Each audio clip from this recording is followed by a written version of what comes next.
یہ بات میں پہلے بھی یہاں کبھی عرض کر چکا ہوں، مگر اس سے آگے کی بات جو نیا نقطہ آپ کو دینا چاہ رہا ہوں۔ نمرود سامنے کھڑا تھا اپنے نبی سے، جب آگ گزار ہوئی اس نے یہ دیکھا کہ ایک نوجوان ابراہیم کے برابر بیٹھا مسکرا کے باتیں کر رہا ہے۔ تو جو ہے شیعہ سنی دونوں نے لکھا، ایک نوجوان بیٹھا ابراہیم سے مسکرا کے باتیں کر رہا ہے۔ نمرود یہ سمجھا یہی ابراہیم کا خدا ہے۔ نمرود کیا سمجھا؟ یہی ابراہیم کا خدا ہے۔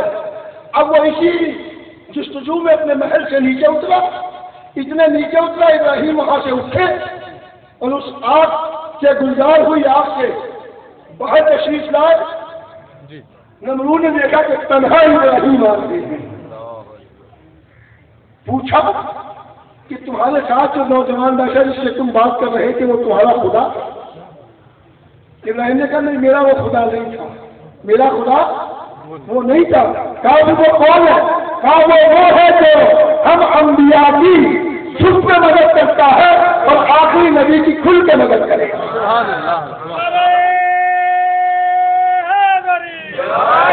برکت ناصر انبیاء علیہ السلام بلند تر سلام۔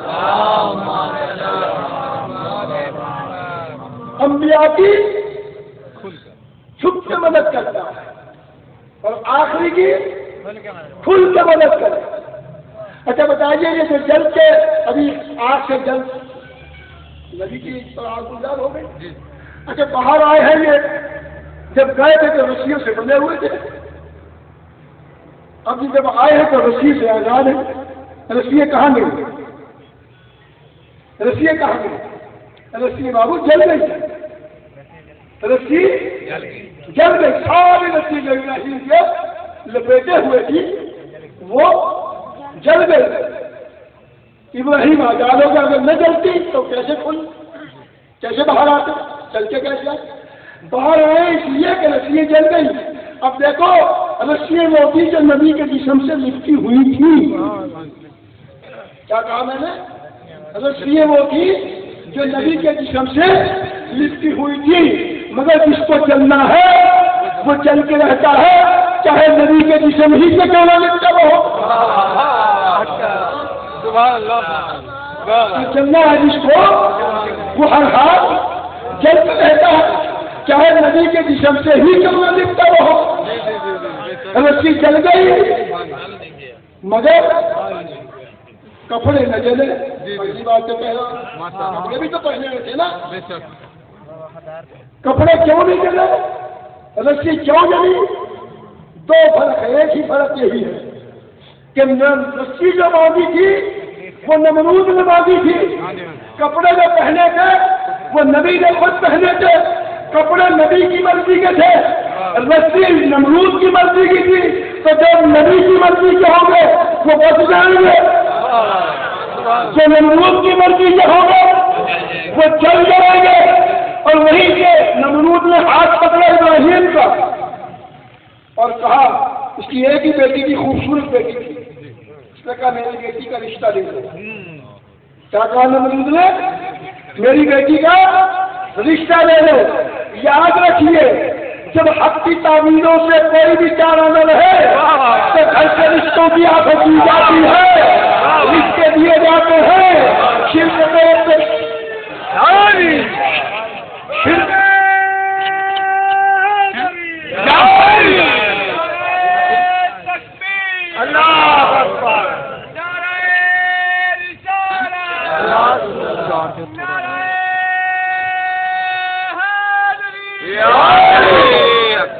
شرکت اقتدار کے لیے پھر بیٹیوں کے رشتے دیے جاتے ہیں، اور جو دیتا ہے وہ نمرود کی نگاہ رکھتا ہے، وہ نمرود کی نگاہ رکھتا ہے کہ یہ اب وقت کا سلطان ہے، اس سے رشتے داری پیدا کرو۔ تو بابا نبی کا رشتے دار ہونا اور ہے اور نبوت کا رشتے دار ہونا اور ہے، نبی کا رشتے دار ہونا اور ہے، اور نبوت کا رشتہ دار ہونا اور ہے۔ نبی کا رشتہ دار وہ ہے جو حلال و حرام کے بغیر ہر چیز کھا سکے۔ نبی کا رشتہ دار سامنے رکھا ہو، خود میں شخص لے کے آیا، صحیح مسلم ہے یہ، خود میں لے کے آیا، پوچھا کیا لائے ہو؟ کہا کہ آتا خود میں لایا ہوں، کھجور ہے تازہ تازہ رکھتا ہے، تحفہ لائے ہو ہدیہ لائے ہو؟ کمالا میں تحفہ ہے نہ ہدیہ ہے، صدقہ لایا ہوں، صدقہ لایا ہوں۔ کہا کہ اچھا تم کھاؤ صحابیوں، اے میرے چڑھنے والوں، اے میرے ماننے والوں، میرے امتیوں، تم کھاؤ۔ اس میں سبھی نے کھایا، سبھی نے کھایا، اپنے بھی تھے، پرائے بھی تھے، دور کے بھی تھے، نزدیک کے بھی تھے، سب نے کھایا۔ کہا اسلم آپ نے کھایا، اور گول میں بیٹھے تھے حسن، اور دیکھ کر ان حاضی خدقات لیتا ہے محمد وآل محمد، اے حسن تجھ پر بھی یہ حرام، مجھ پر بھی حرام، نہ صرف مجھ پر نہ تجھ پر بلکہ آل محمد پر قیامت تک صدقہ حرام۔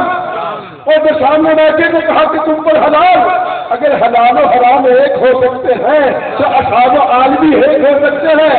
یہ جتنے بیٹھے تھے یہ نبی کے رشتے دار تو تھے، نبوت کے رشتے دار نہیں تھے۔ تو کون میں بیٹھا تھا؟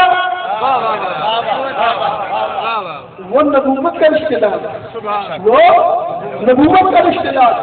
بھائی اس پر حرام ہے، اس پر حرام ہے، نہیں خدا تمہیں مکے لے کے جائے، حج کے لیے تم جاؤ، آج بھی وہاں پر ایک پہاڑ موجود ہے،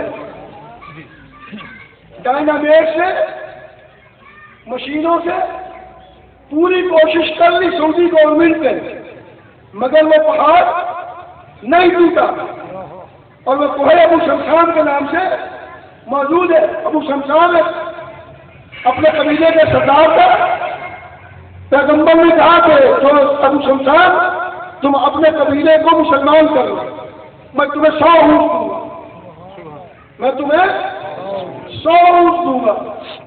اس نے بڑی کوشش کی، اسلام کی تبلیغ کی، حضور کا پیغام پہنچایا، پورا قبیلہ الحمدللہ مسلمان ہو گیا۔ یہ واپس آیا، جب واپس آئے تو حضور مکے سے باہر تشریف لے گئے تھے۔ یہ پہنچا ایک گھر پہ، لوگ کیا کہ کہاں ہے رسول اللہ؟ کہا کہ وہ تو غائب ہے۔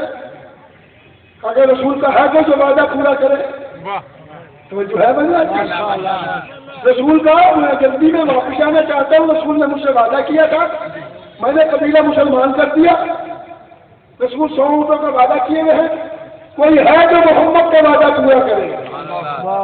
بڑا مدینہ تھا، بڑے بڑے مالدار تھے، تو بابا نام کا غنی ہونا اور ہے، کام کا غنی ہونا اور بات ہے۔ کون تھا جو محمد کا وعدہ پورا کرتا؟ سلمان نے کہا کہ آؤ میں تمہیں بتاتا ہوں ایک دروازہ ایسا، کیوں کر پتا پھر رہا، اور اپنے بتاؤں ایک دروازے پہ جا کے کھڑا کر دیا۔ نو کی آدمی اپنے ابھی تاریخ تشریف لانا، کہا کہ کیسے آئے ہو؟ کہا کہ ابو شمشان ہوں، قبیلہ مسلمان کیا ہے، 100 اونٹ کا وعدہ پیغمبر کا، واپس جلدی جانا چاہتا ہوں، بنا مکہ ہے، کوئی ایسا نہیں جو اس وعدے کو پورا کر دے۔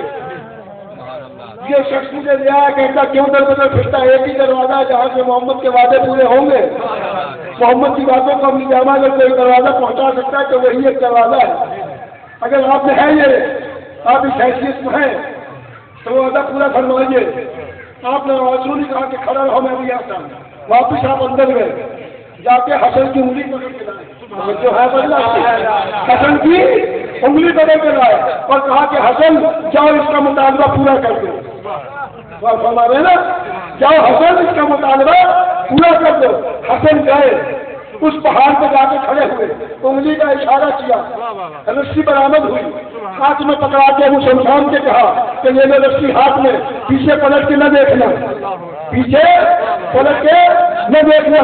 وہ لے کے چلنے لگا، 1 اونٹ 2 اونٹ 3 4 6 10 20 50 70 80 95 99 100 102 4 6 8 جب 100 سے زیادہ تجاوز کر گئے، اس نے سوچا پتہ نہیں صرف رسی میرے ہاتھ کو کھا رہی ہے، پیچھے کوئی شے ہے بھی یا نہیں۔ اب سے پلٹ کے دیکھا تو جو اونٹ نکل رہا تھا بس اس کے بعد پھر کوئی نہ 100 سے زیادہ تھے. مولف نے لکھا کہ اگر ابو شمشان پلٹ کے نہ دیکھتا قیامت تک اونٹ نکلتے چلے جاتے اور قطار اندر قطار آگے بڑھتے چلے جاتے. میں کہتا ہوں دیکھیے اونٹ کو اشارہ پہاڑ کو اشارہ کیا, اندر کون سی چراگاہ تھی, کون سا ریور تھا. جب اونٹوں کا وعدہ نہ پورا کر سکے وہ جو پیغمبر قرآن چھوڑ کے جا رہا ہے اس کی تفصیلی معاہدے تو کون پورا کرے گا. میں کہتا ہوں کہ آج آپ نے خود کیوں نہ دیے, آپ نے خود کیوں نہ دیے. تو علی پلٹ کے یہی کہیں گے جیسے غدیر میں رسول نے میرے لیے ممبر بنایا کہ میں وارث ہوں, حسن کا مطالبہ پورا کر کے میں اس کو بتانا چاہتا ہوں کہ میرے بعد یہ وارث ہے. میرے بعد صلوات محمد والا,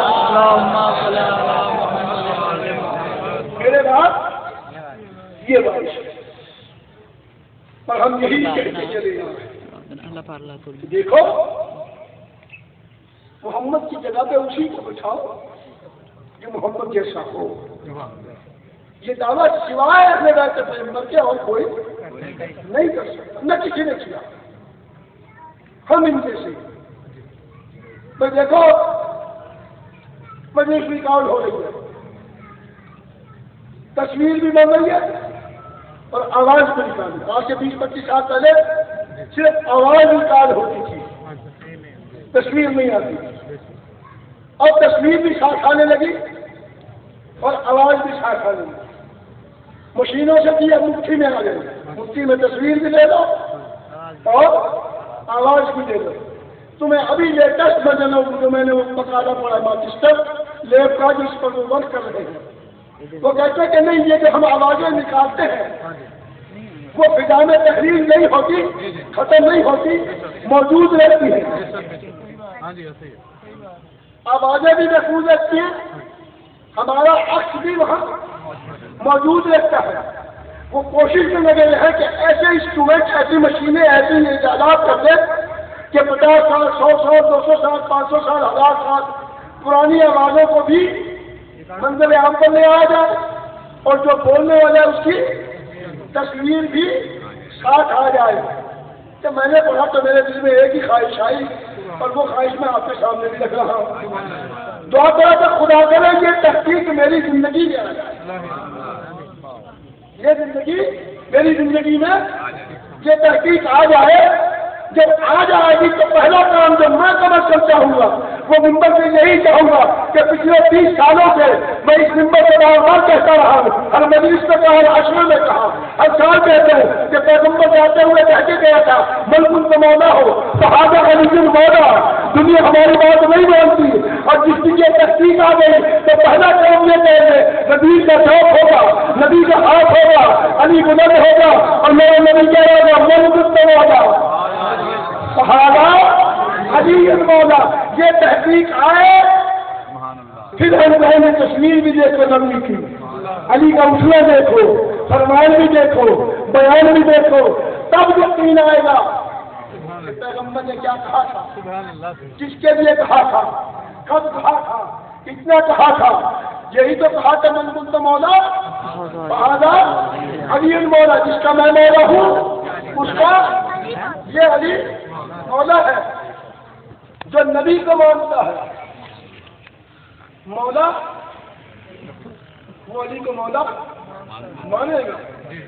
دیکھیے پیغمبر نے غدیر پر بٹھا کے 3 دن تک ممبر سے جب اعلان کیا من کنت مولا فہذا علی مولا, تو اس کے بعد بٹھا کے کہا کہ ایک شخص علی کے ہاتھ کو بیعت کرے, ایک شخص بیعت کرے.